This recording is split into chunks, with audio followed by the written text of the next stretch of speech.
Okay, I'm gonna try this one more time. Alright, so we're working with this yellow stitch right here. And we're trying to do the knit into the back of our knit front and back. So what I've done here is I've gone ahead, just like I showed before, where you just, you stick your crochet hook in, you grab your loop, and you pull it right through. So we've already got that loop that we've pulled through sitting on the needle here.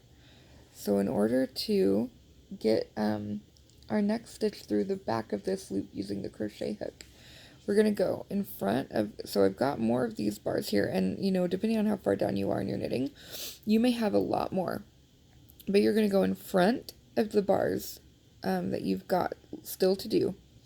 You're going to go in from the back and hook your hook through the loop that through the stitch that you need to knit into the back of, and then you're going to come,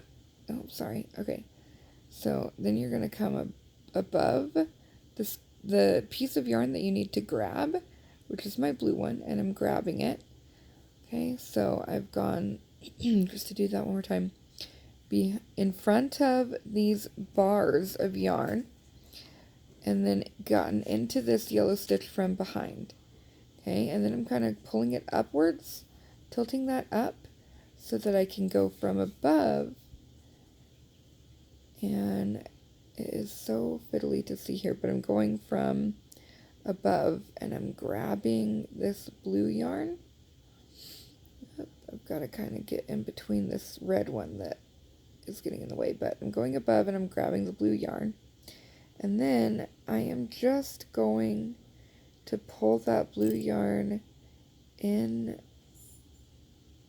I'm gonna move this here. So I've got the yellow yarn, the yellow stitch here. I've got my blue yarn on the crochet hook, and I'm just gonna pull it right through like that.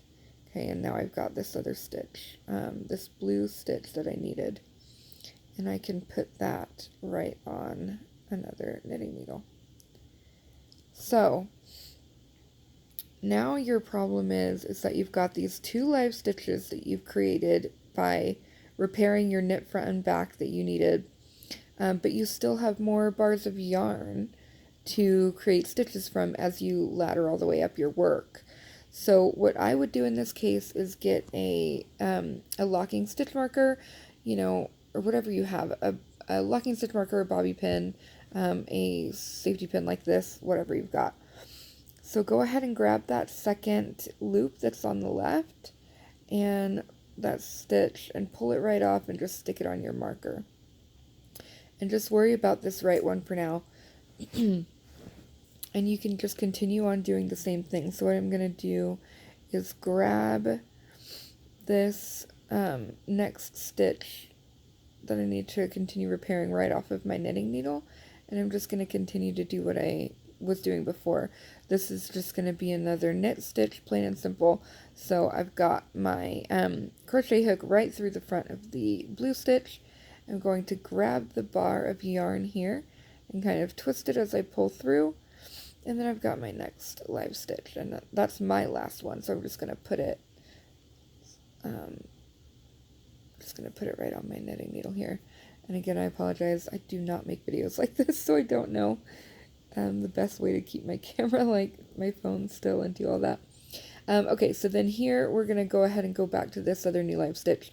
Depending on how much else you've done, or your yarn or whatever, it might be super duper small, and that's okay. You can just kind of like give it a bit of a tug and even grab this little bump here and pull it down in order to get enough space there to get your crochet hook into.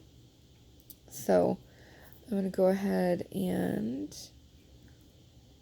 just get my crochet hook in there,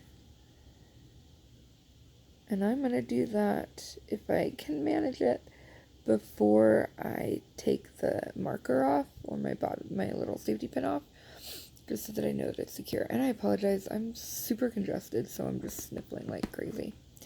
Okay, so I've got that on my crochet hook. Oop, you can't see that. I've got that on my crochet hook now, and again, same thing. I'm just going to grab this bar of yarn that should be my next stitch and kind of twist to pull it right through that loop. And there you go. So I'll put that back on my next needle. And there you have it. So as far as your the project that you're working on, I'm gonna actually, I need to slip this over because that's on the wrong needle, and then I can continue just to knit. So the project that you're working on, when it comes to identifying where those where you need to do those knit front and backs, I don't know the best way to kind of like help you with that, but whenever you do a knit front and back, where that knit into the back stitch, you know, is, you're gonna get this like purl bump essentially kind of thing. So that's what it sort of ends up looking like. It's just this gonna be this teeny bar or this little bump that's sort of like a purl bump that you're gonna see. So I imagine your pattern probably has you, you know, like knit front and back one row, and then the next row is probably just knit, and then the third row will be knit front and back, and then the fourth row is just knit, I would imagine. If your pattern follows a similar pattern, then you can just identify and say, oh, okay, well, this, you know, row had a knit front and back, I can tell because there's this purl bump. So the next one is just going to be stockinette, and you can repair just in stockinette. And then, you know, if you count on either side, you'll be able to identify which central stitch needs the next knit front and back, and just kind of, you know, identify it that way. You can identify those purl bumps, and then you'll know, you know, 1-2 rows later is where you're going to do that knit front and back again. So I hope that that's helpful. I don't know, it might not be helpful at all, but anyway, good luck regardless of what method you use. I wish you the best of luck.